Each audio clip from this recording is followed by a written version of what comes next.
Let's jump to this story. We got this from Fox News. Renee Good's wife claimed Minneapolis shooting was, quote, my fault in video amid anti-ICE fury. This is an interesting development in the story, and it paints a picture of what happened. The quick gist, of course, is that following this shooting, the individual who died, Renee Good's wife, is seen crying, saying, I made her come down here. It's my fault. Let me see if I can find the, here is, I made her come down here. It's my fault. Additionally, in the report, they state that Renee Good's family said she would never have been part of anything like that and described her as compassionate and non-confrontational. It sounds like this woman who was in her car, the reason why she attempted to flee was panic. She did accelerate towards the officer. The officer had been dragged before, likely feared for his life, opened fire on this woman. It seems like this woman in this vehicle was brought down and radicalized by this woman that she had been in a relationship with. My understanding is it's not actually her wife. They're reporting it as a de facto wife, meaning this reporting, it appears they're actually just in a relationship. They call each other wives. Dating.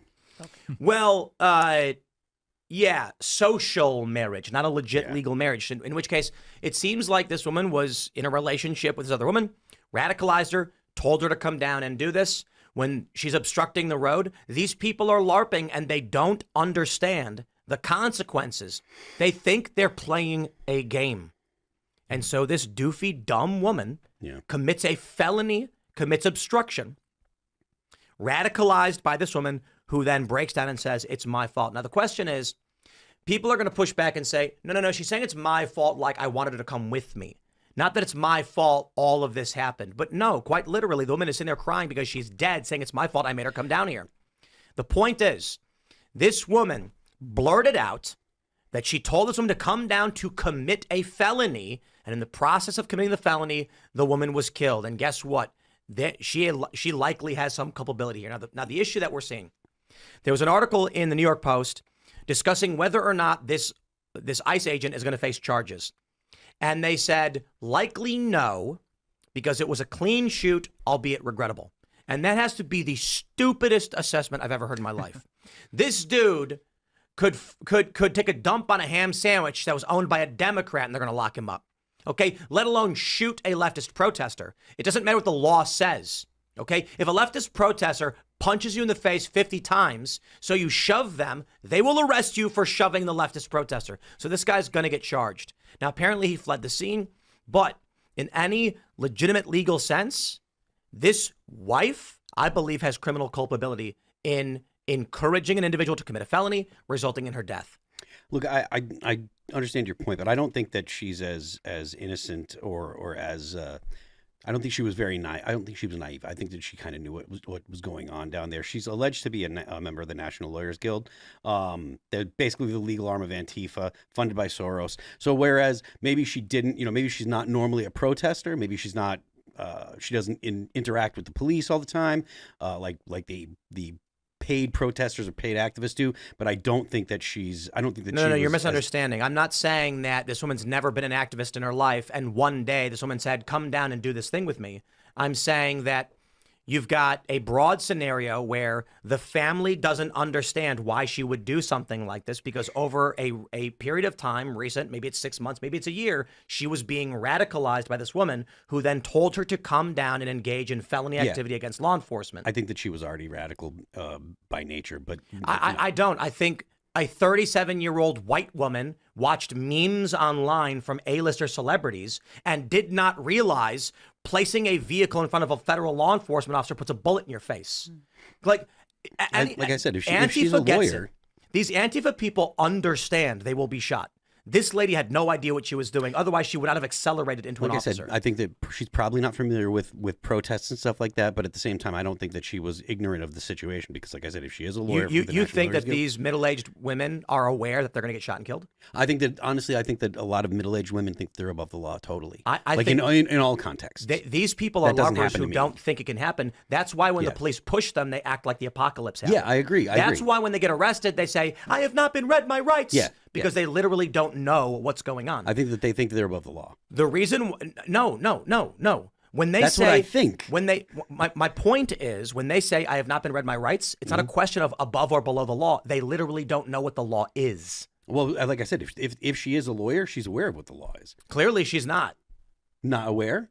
This woman in the car who tried to flee from federal officers? I mean, in what reality, if she actually escaped, was she going to get away with it? No, I'm not. I mean, she wouldn't. But that's the point. Just because she made a dumb decision doesn't mean that she wasn't aware. Like, my people make dumb point decisions is, all the time. it seems more likely that she is an ignorant woman radicalized by memes and a significant other who didn't understand the severity of the action she was getting involved in. Her family didn't think she would do something like this, committing a felony and then trying to flee. This is a woman radicalized by A-list celebrities and memes, and a woman said, come down and do this. It is a snowflake in the avalanche.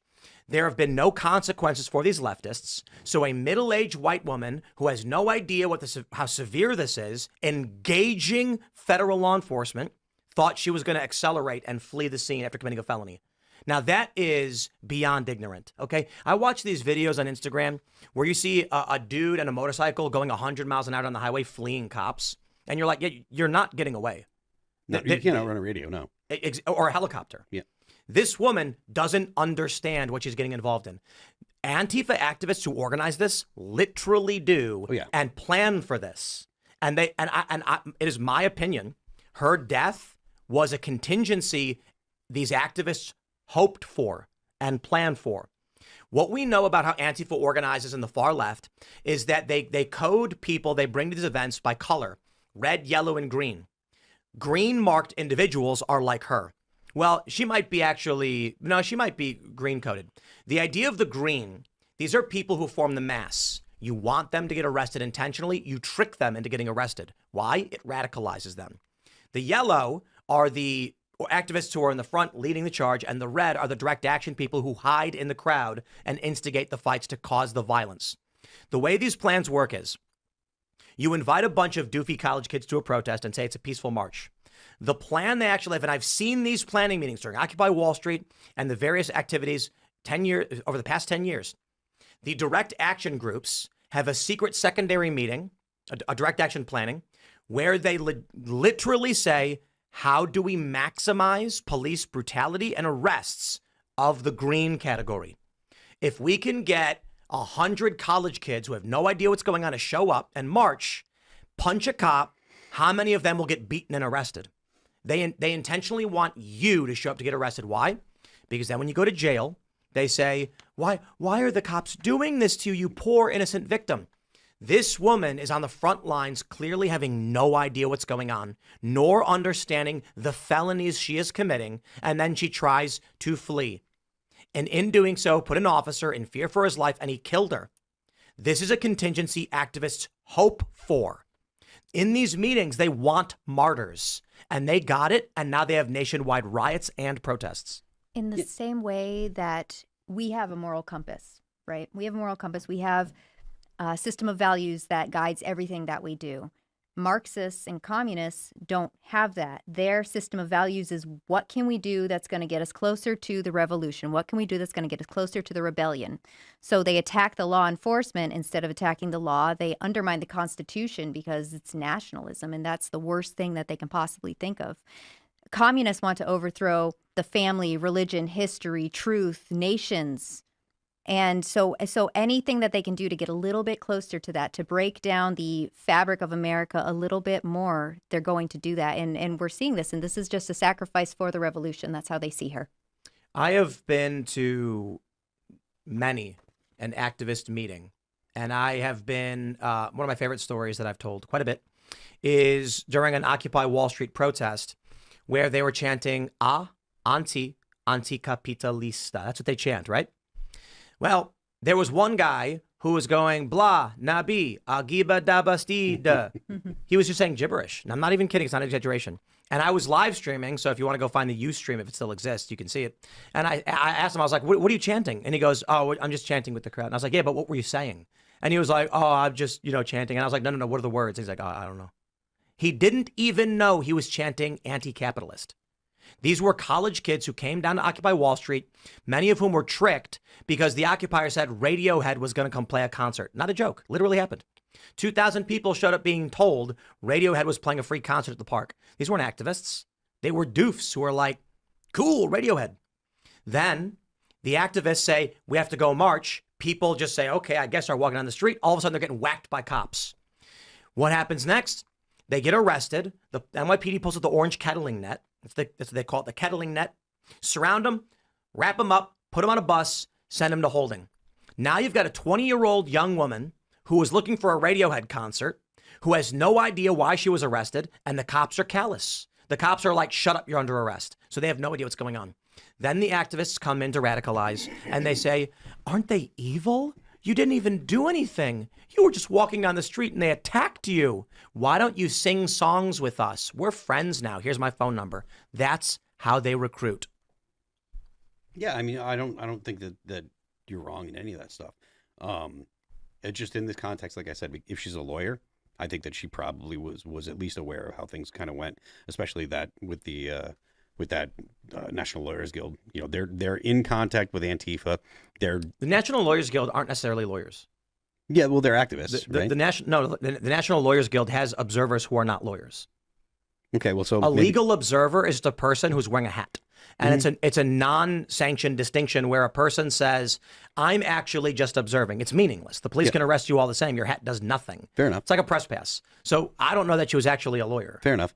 So if she isn't, then you could be right. But like I said, if she was, my perspective on it is that she's not as much of an innocent bystander as other people might think. I think that I just think if the argument is middle-aged white women are actually planning the murder of federal agents. No, that's not the argument at all. The argument is that she was there thinking that she was going to go and she was going to help the Somali immigrants. She was going to get in the way of ICE because ICE are the bad guys. And I do think you're right that she was, believes the line. You're saying that she did not, she did believe she would be shot and killed if she engaged law enforcement? No, I'm saying that I don't think so at all. I think that liberal white women tend to think they're above the law. I think that, and there's a lot of it'll never happen to me. Right. It doesn't happen to me. That happens to other people. So I don't think that she did. I honestly don't think that she was trying to run the cop down. I think we're just talking past her there because my point is she was radicalized intentionally to come down to obstruct ICE. Yeah. But I didn't understand that committing felonies against ICE result in death. Yeah, and I think what you guys are both... Yeah. We're saying the same thing. Okay. Yeah, and I think what you guys are both getting at is that even if she does have some association with the Lawyers Guild and these sorts of things, these people ultimately still have this sort of cocktail activism style where they really think that they can do these luxury things. Beliefs. Yeah, but like cocktail activism where there's a degree of edginess to it. They do know they're being a bit abrasive, but they don't expect like serious consequences for these things. They just expect maybe at the worst they'll get a mugshot, and then they can flaunt that. Yeah, and you can put they it don't on a shirt. expect to get shot.